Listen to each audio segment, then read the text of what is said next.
Is he going that way? Look at the pair of them, fidgeters. Bloody fidgeters. Yeah, Move gets this that way. from me. He's slowly moving around that way. Yeah, The if pair you of move you. across, the lads are here. Right. I was going to say that. I was going to say pest protectors. I always get it wrong. We don't protect the pest, we intercept the pest. Intercept the Get pest, it right. that's it, yeah.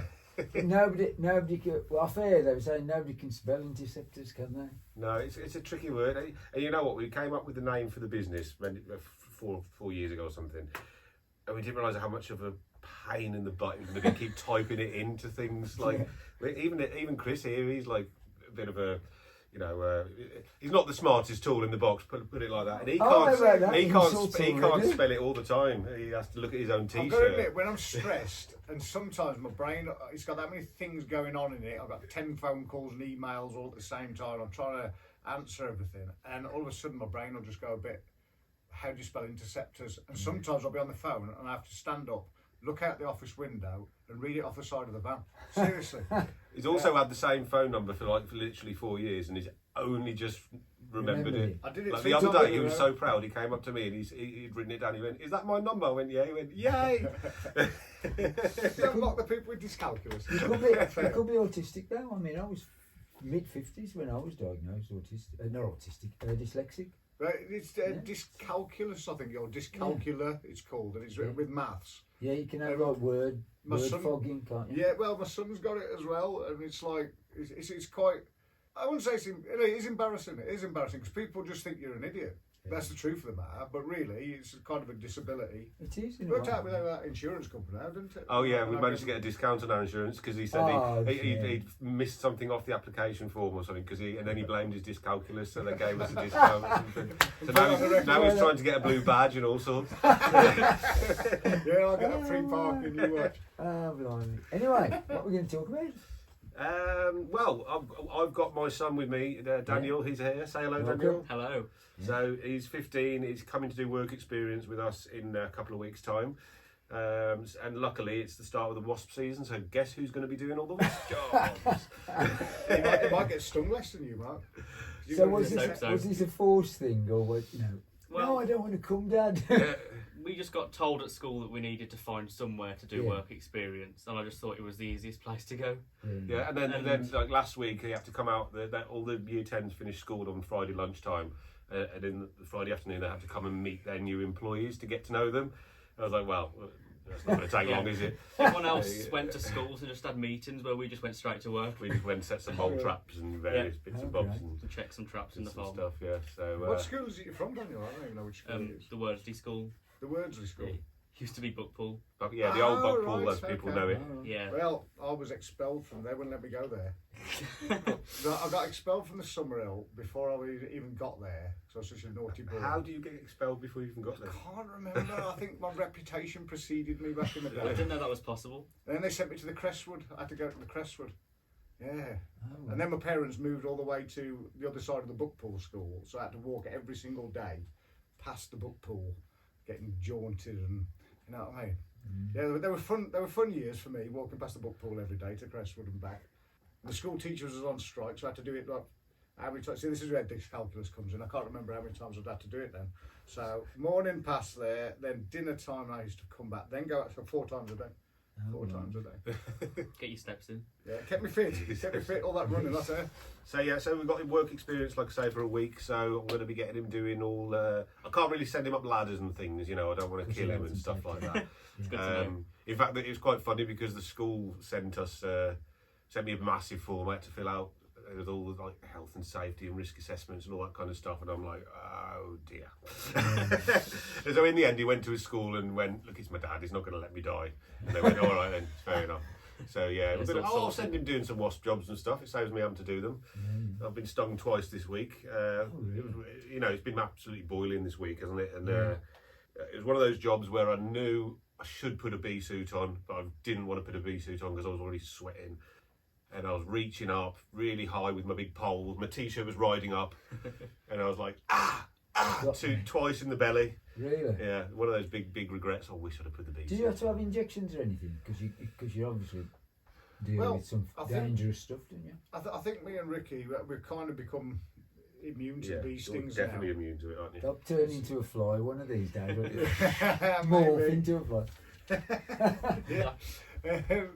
Yeah, but it's like with bee stings. I don't think you can ever completely get used to them, but you just kind of, it's like, oh, another bee sting, you know. Sometimes you get a really bad one somewhere really stupid, you know. Like, it's like when it's on like a knuckle or something, or on a joint. When it's that's when it's bad. But some people say it's good for you, you know. Like if you've got arthritis and stuff, people actually think they get stung on the knuckles and stuff. But I've got arthritis and I've been stung on the knuckles a million times, so I don't know how much truth is in that, really. The hardest part is playing it cool to customers when you've been stung. I didn't do that this week. When I got stung, I jumped off the ladder. I just ran out the garage, like screaming. Well, not screaming, but trying to play it cool, but doing it really badly. And can I have your money, please? You know, wincing. That's it. It's pain, absolute pain. It's some defence mechanism, though, isn't it? You know, Yeah. It's a brilliant bit of evolution, really, because it really does give you a thrape. Every sting's different as well, isn't it? I didn't even see it. It's like this wasp nest just like literally fell apart when I put the pole in. And I didn't even see any wasps come out of it, but all of a sudden, I felt like it was going down my trousers. So I was there just running around, flapping my t-shirt around, again, trying to play it cool, Wasps seem more vindictive than bees, don't they? Yeah. Which is the worst one To get stung by? to get stung by? I don't think it makes much difference. No. Bumblebees can be little... Really? Oh, God, yeah. Yeah, and it's always the little tiniest bumblebees. Remember that? Remember you got one in your suit? Remember we did that Oh, loft yeah, a few years ago, and in the face, it was inside his bees. Oh, Because bumblebees, you have baby bumblebees. They are like the cutest thing you've ever seen, but they've still got a sting. They've still got a sting, and they're the ones that always find a way to get in your suit. And they're literally like smaller than your fingernail, like, and they're like as they go about, but they've still got that sting on them. And like a wasp, they can sting over and over again a bumblebee. I don't know if I ever told you this, but a few years ago I was lying in bed. I rolled over and my face went straight onto a wasp that was in my bed, and I got stung straight away. I bet you didn't react like I would do, because I It do. really hurt. It does. But the next day I found it dead. Well, That's like sweet revenge, isn't it? Yeah. You should have charged your mum. Yeah. I'll send her an invoice. In fact, we got some questions about wasps, haven't we, or bees or do something. you want me to ask you the first Go on, one? I can see wasps going in and out of a hole in my wall. Should I block the hole? Sharon from Rowley Regis. Oh, this is what I see all the time, mate. In whatever pest it is, the worst thing you can do is block a hole. Whether it's bees, wasps, rats, mice. Initially, the worst thing you can do is block the hole. Isn't that right? Yeah, because if you do that, then you call us out. Well, you've changed everything in the game. You know, you've moved all the goalposts. So now we have to try and work out where they're going and what they're doing, and you've blocked the normal hole. And the thing is, with mice and rats, they're going to find another way anyway. Do they go that way then? Say you block the hole, do they find through all the mortar and that? Do they start? Well, with wasps and bees, it's a really silly thing to do. Really silly thing to do. Because bumblebees are fantastic at digging, right? And they'll go for the softest thing, which quite often is going to be the plasterboard, say in your bedroom, if the nest's up in the loft. So they're going to go through that and pop out into your bedroom in the middle of the night, and you really don't want that happening. Same with wasps as well. Wasps will chew through plasterboard. We see that 2 or 3 times a year, don't we? What was that one job a few years ago? And the wasps that they blocked a hole, I think, and the wasp nests had chewed through the ceiling into the nursery, the baby's nursery. Yeah, and so all of a sudden the nursery where the baby was full of thousands of wasps because they'd chewed through the They were plasterboard. so lucky. They were so lucky, because what had happened is, for some reason, the gods smiled on this young couple with their baby, and they were going to put it in the nursery for the first night that night, underneath where these wasps had chewed through that night. And just something told them, no, we'll keep her in here one more night, because what would have happened, those wasps in the dark, they'd have fallen through, landed on the baby, baby would have rolled over, got stung, then they send out a pheromone, not the baby, the wasps, and all the other wasps would have started attacking the baby. It would have been probably a dead baby. You know, I mean, that's awful, isn't it? Yeah, you know, but just shows you how dangerous these things are, and doing the wrong thing, especially all the stuff you hear on the internet and YouTube, unless you're on our channel, obviously. Our channel is always right, you know. It's some advertising. There's a lot of bad advice out there that portrays itself as like, oh, do this, do that. And part of our mission on here and on media and every which way we can is try and stop all these old wives' tales, because they not only don't work, they're dangerous, you know, and it makes it really hard for us to treat the problem afterwards. Because if you block the hole for the wasps, it takes a 2-minute job where we blow some dust in there, kills the nest. But if we can't get in that hole, what we're going to do? So now we've got to go and try and find the nest and inject it straight into the nest, which might mean going into the loft. Makes it a lot more dangerous for us. So yeah, and same with honeybees as well. Honeybees, the calls for the honeybees. Oh, it's been relentless, hasn't it? Is that because it's like really hot? It's been really hot. Yeah. And they just come out. This year has been ridiculous. I mean, last year we had hardly any, and it was really quite worrying, really, in the fact that, you know, honeybees are on the decline. But this year it's like gone the other way. It's been crazy, absolutely crazy, which is great. I mean, it's great for ourselves, obviously, but it's great for the environment as well. Yeah. Honeybees are out there and they're thriving. Yeah, it's been a lack of bumblebee calls this year, hasn't it? Bumblebees this year. Shockingly low bumblebee calls. But I think with the honeybee calls, what happened was there's this thing called swarm season, and happens every year. You might get a couple of them some years. And what happened this year, we had all that cold weather. It was like stupidly cold winds and stuff. And I think a lot of the colonies, the queen was waiting to swarm, waiting and still waiting. And then other ones started to join the queue in different colonies all over the country. And then all of a sudden that warm weather came, and it was just like, swarm, let's swarm, and go down people's chimneys. And yeah, my mate had he's waited 18 months. Nearly 18 months for his electric car, and he had one of them things installed within 2 days, and he's noticed them going into the, you know, squeezing into where the electric thing is charger on the outside of the house. Pass him my number then. But yeah, I did tell him. I did tell him if he gets a problem, then, you know, don't get messing with it. We'll do mates rates and all that, you know. The most important thing with bees, wasps, hornets, honeybees, bumblebees is to identify what they are first. And we spend a lot of time on the phone talking to people. All right, mate, I got wasps. Yeah, right? Yeah. And it's like, that was a good hey, one. wasps. It was, yeah. The American people are going to be like, what's he on about? Yeah. But yeah, it's like, we spend an awful lot of time saying, look, they're not wasps. It's too early in the year. Wasp season's literally just starting now. So it might be wasps, but a nest this time of the year will probably be the size of an orange. So you might have 20, 40 wasps in there. I mean, believe me, that's soon going to grow because it just extrapolates. But honeybees, obviously, they turn up en masse in a swarm. And that can be quite daunting. Shall I ask you a second question? I mean, it's wasp related. I've got lots of wasps all around my chimney. What can I do? Sheila from Tipton. Well, Sheila from Tipton. I don't think they are wasps. Ah. Or as we call them around here, wasps. Yeah, it's going on from what we were just saying, isn't it? That same old phone call, I've got wasps. But as soon as I say the word chimney, it's like, you know, well, we know straight away it's not going to be. It could be. But 15 years I've known 2 wasp nests in chimneys. What is that then? What are the It's bees just- doing and not wasps? It's just different behaviour, you know. So what happens with the wasp is the queen wasp comes out of hibernation. She goes and finds somewhere. She starts a little tiny starter nest, and then she builds like a tiny little nest. You might have seen them in your shed and things. It looks like a little egg cup upside down. That's a starter nest, and she goes off, feeds herself initially, makes some grubs, then they become the same workers, and then the queen never leaves that nest again. So that's one of the big differences between the wasp. They're very closely related. Bees are just like vegetarian wasps, really, aren't they?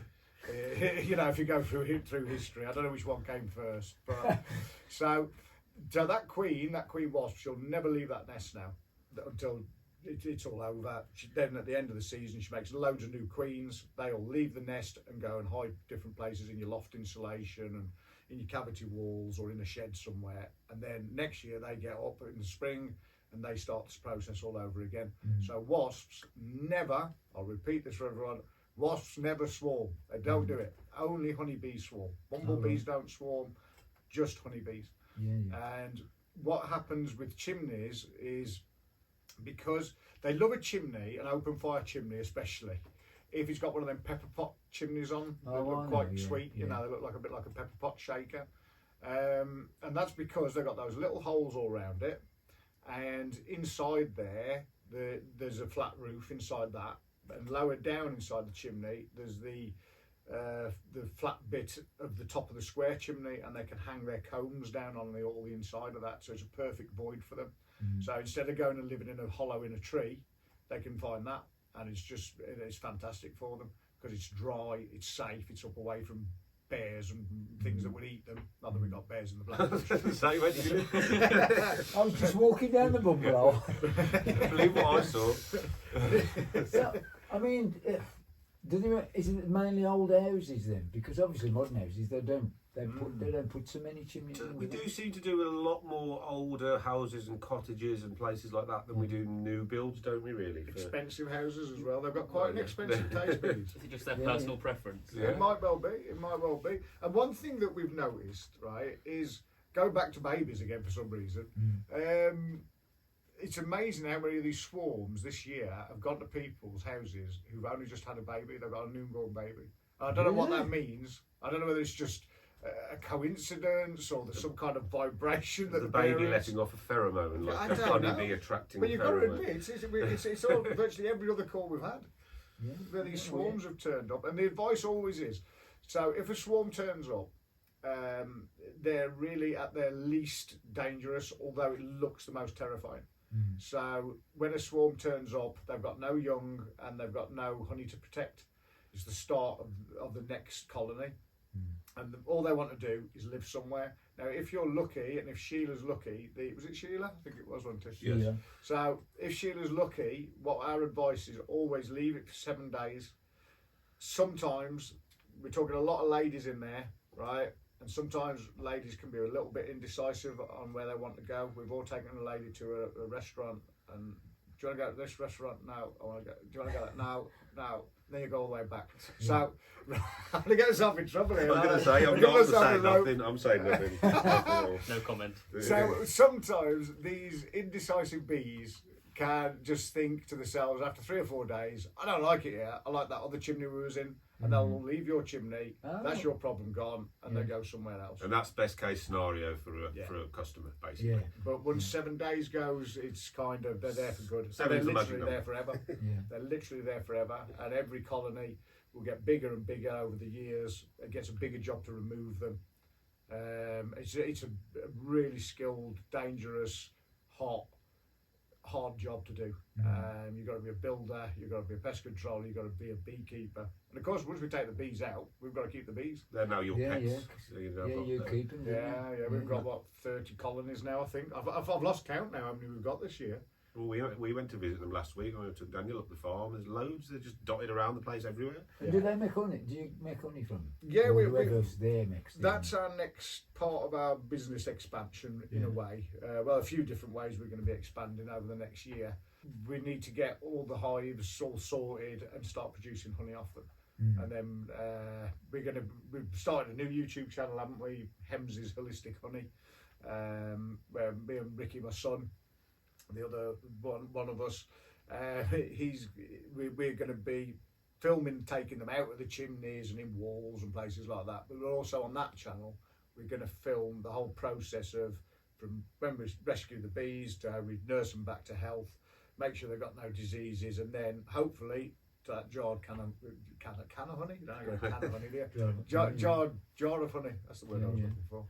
How long are the seasons that they swarm for? Is it a lot different from one to the other? It'll happen all year round, but this year, like I say, as soon as that cold weather stopped, it was just insane all over the country. All over the country. If you do have a swarm, what you want to do is go on to the British Beekeepers Association, or the BBKA, and you can look for local swarm collectors. So swarms in trees and stuff like that, we haven't got time to go and collect them, and we'll charge you for it because we're a business. Well, if a swarm goes and lands in a tree, and you'll see like a big ball of bees in a tree, and people call us and say, what can you do about it? And like Chris says, we haven't really got the time to go and collect them. If we did, we would, but they're not going to stay there because they can't become established there. There's nowhere for them to build comb. They need like a void space or something to be able to build the honeycomb, so they're not going to stay there. They will be literally gone within a day or two.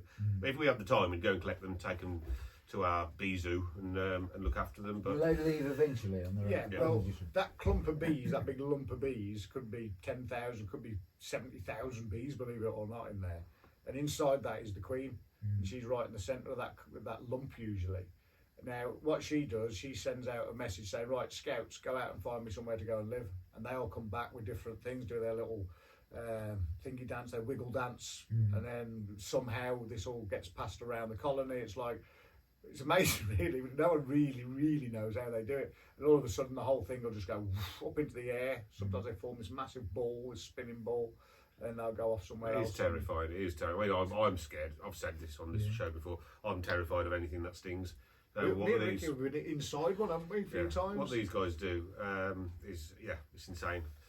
You need to check out our YouTube channel. I won't be on there because I am far away. You shouting from the distance. How are you getting on, lads? But we did that live, didn't we? Down in Wordsley, down by Wordsley Cone, Yes. a few weeks ago. Because like when it's early season and we're not flat out, we will go and collect them. And we literally drove through a swarm.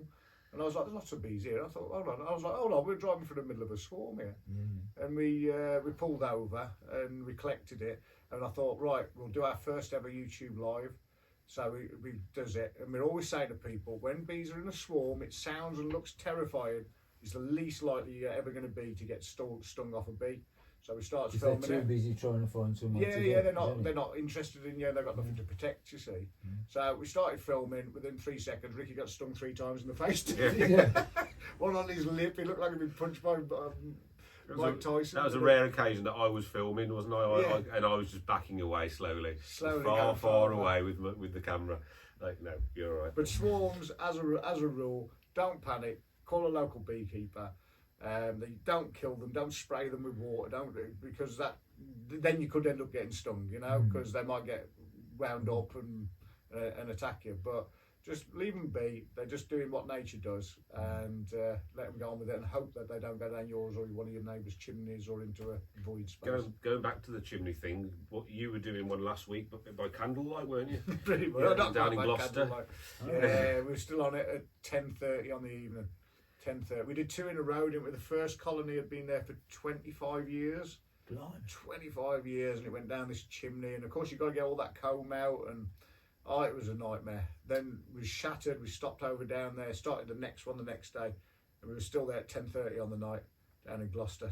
Literally, Ricky was putting the chimney back together Rebuilding by a chimney. torchlight with his. At With his 10:30 at night. Really? it was Yeah. shattered, absolutely shattered. Yeah. Do you I bet you get halfway through some of the jobs, you go, what have we took this on for?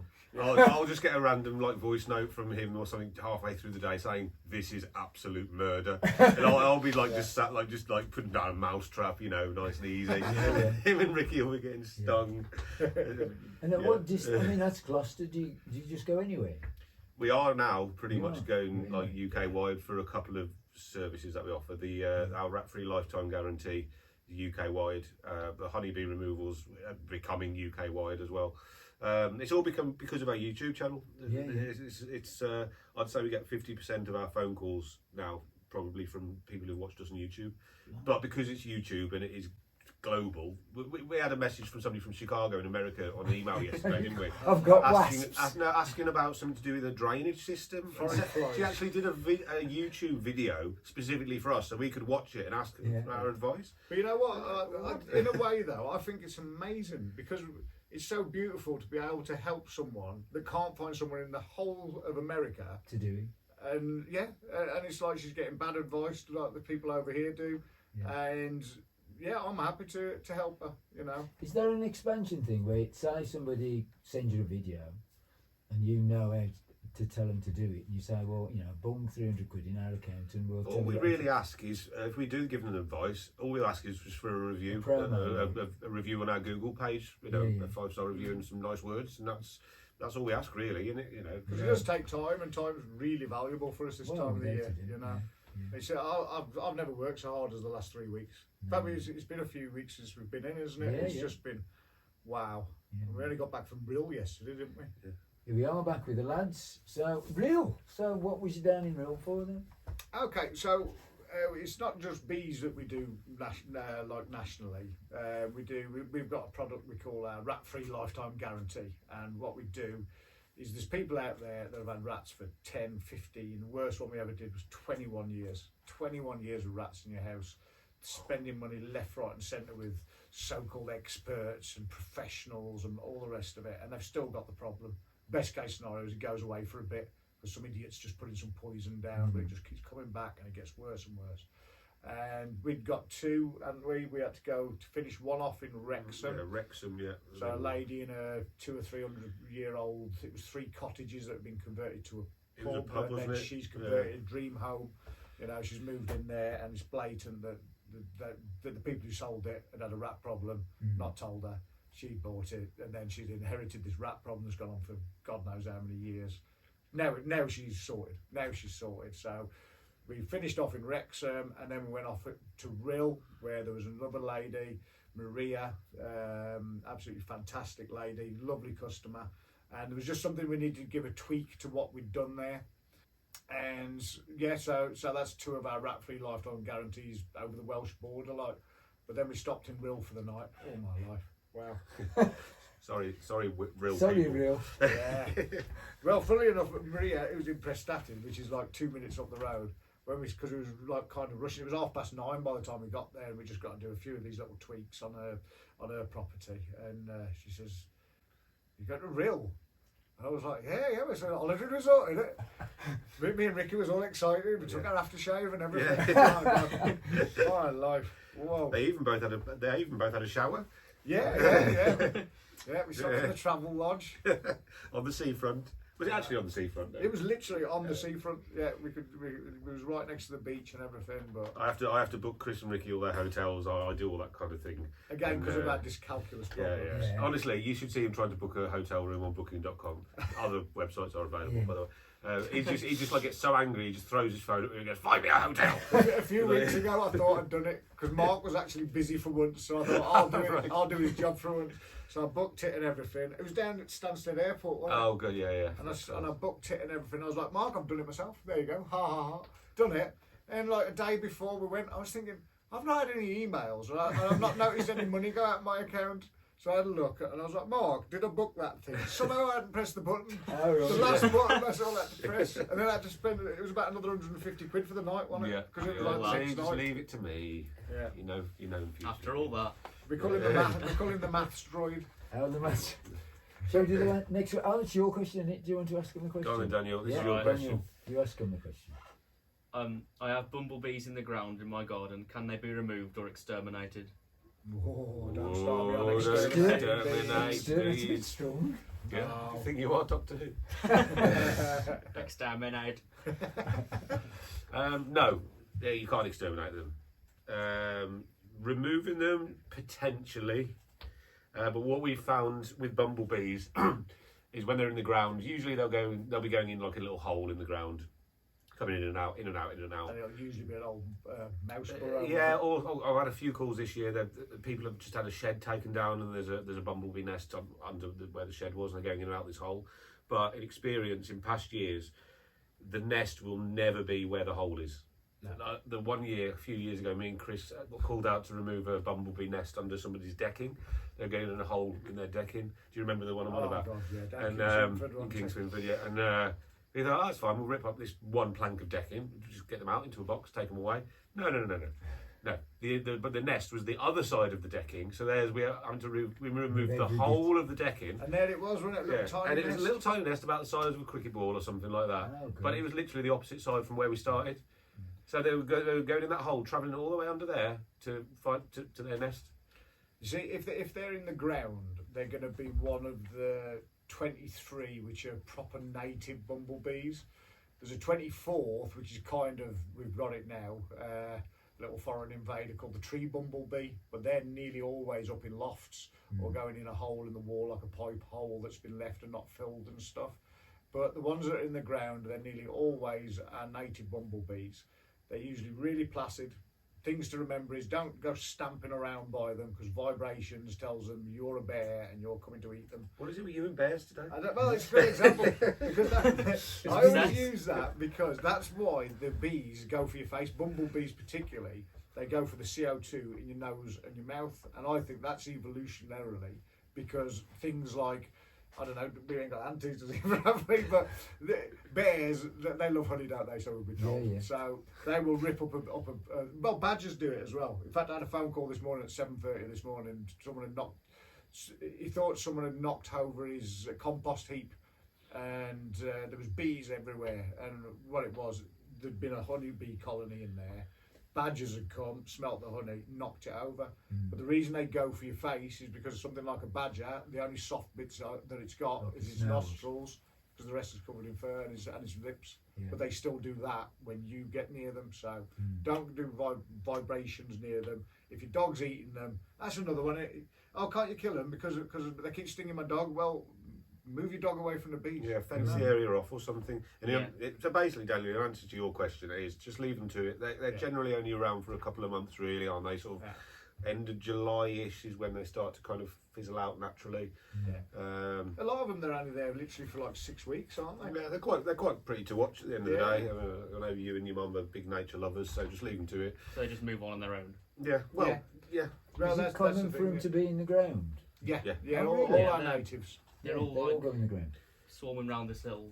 They're not swarming. They don't swarm. Don't swarm. Have you learned nothing? I know what he's on You'll about. be all right after a week's training, don't you? Yeah. See, it's all sex and violence in our game. Right? In a ball on the floor.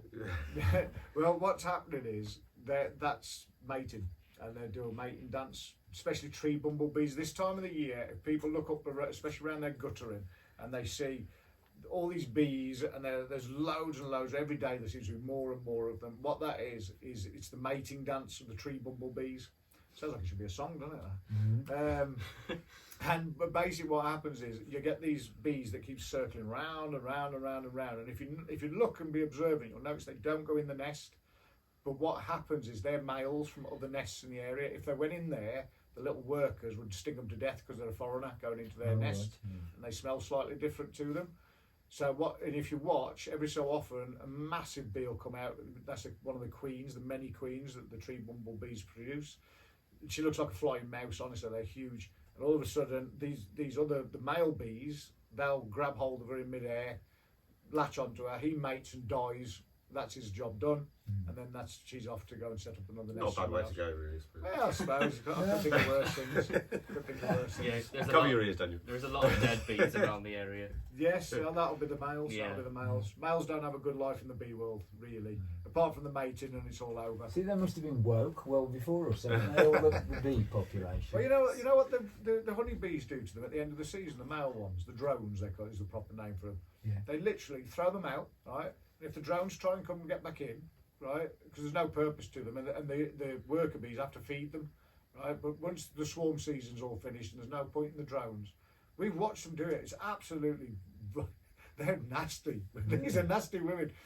The bee will try and get back in the hive, and they'll throw it out again, and then come back, throw it out again. If it doesn't take it by the third time, they'll start biting its wings off. Really? And then biting its legs off, and then keep throwing it out, and it's trying to go back in. It's got 3 legs now, 1 wing, and they'll just keep doing it until it gets the message or just dies. And that's the way the men are treated in that world. Come into a town near you soon. So the female bees are superior. Basically, yeah. You don't want to mess with a female bee. There must be netter wenches, aren't there? Depends nets. You said that, not us. Yeah. We'll play a sting track, and then we've got an interesting question to finish. Is sting and fields of gold. Right, the last question thingy though, but I think it was on the radio. This wasn't it? There was this. You heard it as well, didn't you? Yeah, I was listening to this. It's on the Jeremy Vine show on BBC Radio 2. Yeah. Other stations are available. And then literally straight after that show, you emailed us with this question, didn't you? Because it was about this guy, or was it a guy or a lady? It was a lady, and heard this tapping. Yeah. And she went to the back kitchen window, and this crow was tapping the. And then while she was watching it, it cracked the glass. And she thought, oh, that's a bit novel, left it. And I think she was going away for the weekend or something. Yeah. And then she come back on the Monday, and 8 of the windows had been smashed, and it was the same bird that did it. And some bloke, I don't know where he was, up in Scotland somewhere, was giving her a load of baloney. And half the information was incorrect. It just fascinated me, really. They were on about the fact that crows are so really, really determined, and I think it was on about the fact that there was the reflection of themselves in the window or something. Yeah, they could. It's almost like sent 'em mad when they could see this other bird. The They other were side. asking what advice. I mean, I don't get involved. We don't really deal with birds too much. It's like I think we've said before. It's a minefield what you can and can't do with birds, the legislation and all that. But I don't even know how you go about dealing with that, Chris. Well, it's the corvids, isn't it? The whole family. So that goes from ravens all the way down to jays and jackdaws, things like that. All very, very, very intelligent animals. Probably some of the most intelligent animals on the planet. You know, they're up there with dolphins. They can use tools. Not that dolphins can use tools, can they? Dolphins take drugs, don't they? I mean, that's What? That's Where's this gone? Yeah. This has gone on a Did you not tangent. know that? Did you not know that? Yeah. They like to get high, the dolphins. Yeah, they you know them the puffer fish, I think it is. This has Well, gone that crazy. carries a neurotoxin. Right. And people used to think they used to play with these like a ball, Yeah. and it's not. It's because they get stung off it, and it makes them hallucinate and stuff. Oh, that's Yeah. it. Oh, What blimey. company are you in, Chris? Anyway, back to the crows. Back to the crows though. So Yeah. crows, very intelligent. They'll use tools. There's loads of experiments out there you can see on YouTube and stuff. And they're incredibly intelligent. But sometimes, maybe this time of the year, why it happens more is because it's sexy time in crow world, like with most things in spring, and they see their reflection and they think it's a challenge to their superiority. So now that crow that's looking back at them, he's pecking just as hard as the one who's pecking him. So they get really, really competitive with themselves. Is that what happens when you look in the mirror, Chris? Is that- Sometimes. Well, it's happening to Ricky as well, because he's built a house in his back garden, Ricky, and he's got a log burner in it, and on the log burner it's got a shiny lid, and that's exactly the same thing's happening at his. So what he's done, he's made it all matte now, so it doesn't have a reflection. Problem's gone away, and that was a jackdaw. And it was literally looking at it, going, "Oh, what are you looking at?" Do you know what I mean? And pecking it, and of course it makes the noise as well when every time it's ting ting ting ting ting. I shouldn't have told him really, because it was getting him up early every morning. Wasn't it? I found it was interesting that it come back to the other windows, didn't it? You know, the Yeah. territorial thing. Well, they were on about that to put some paper on the inside of the window to stop the reflection, but I don't think that wouldn't work, would it? You'd have to be on the No. outside of the window. Yeah. No, that's the thing. Surely. Innit? That's the thing with the BBC, man. Still reflection on the Come to window, Black surely. Country Radio, you'll get some real Yeah, advice. really. Yeah. You know, if you're going to do it, put it on the outside of the window. It's Yeah. only a tiny little difference, but Yeah. one will work, one won't work. And they said, well, hang a dead crow upside down, don't they? That's nice. Outside. That's nice. Well, where are you going to get a dead crow from? Well, kill the one that's There really was- trying to break your windows. It right? was very And you complex. wouldn't have one breaking your windows? Oh, yeah. It was very complex, the legal restrictions, Yeah. because they said no. Because this woman Yeah. said, "Well, can I get somebody to kill it?" Went no. If it was a farmer and it That's was right, destroying yeah. crops and stuff like that, yes, but you couldn't do it Yeah, domestically. a couple of years ago, you could have just shot it, you know, but not in the town centre, obviously, because you need the licences and stuff. But I mean, another example of how clever they are. Many years ago, when I first started, I had a job, this beautiful big chateau of a house over in Bridge Northway, and one of the parts of my job was I needed to go and shoot these crows because they was just causing havoc there. Something I didn't really enjoy doing, because a lot of people in pest control love shooting stuff and killing stuff, as people know from listening to this and watching our channels and stuff.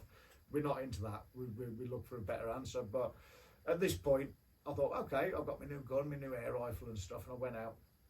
First thing I learned was crows can count, probably better than me to go through my dyscalculus. So crows, I think the number they can count to is 3 or 4. So, One more than you. Yeah. I don't want to go to the next number because I don't know what it is. So what you have to do, if you're working in what they call a hide, so you're hiding there, you have to go in there and confuse them, because they know how many went in and how many came out. So there's a certain number you kind of want to work in to confuse them a bit. But what they was doing, I thought I was shooting them all day long this first time. I was like, I'm a bloody crack shot here. I'm awesome at this. And every time I shot, I'd see this crow and it'd go like this, drop out of the sky.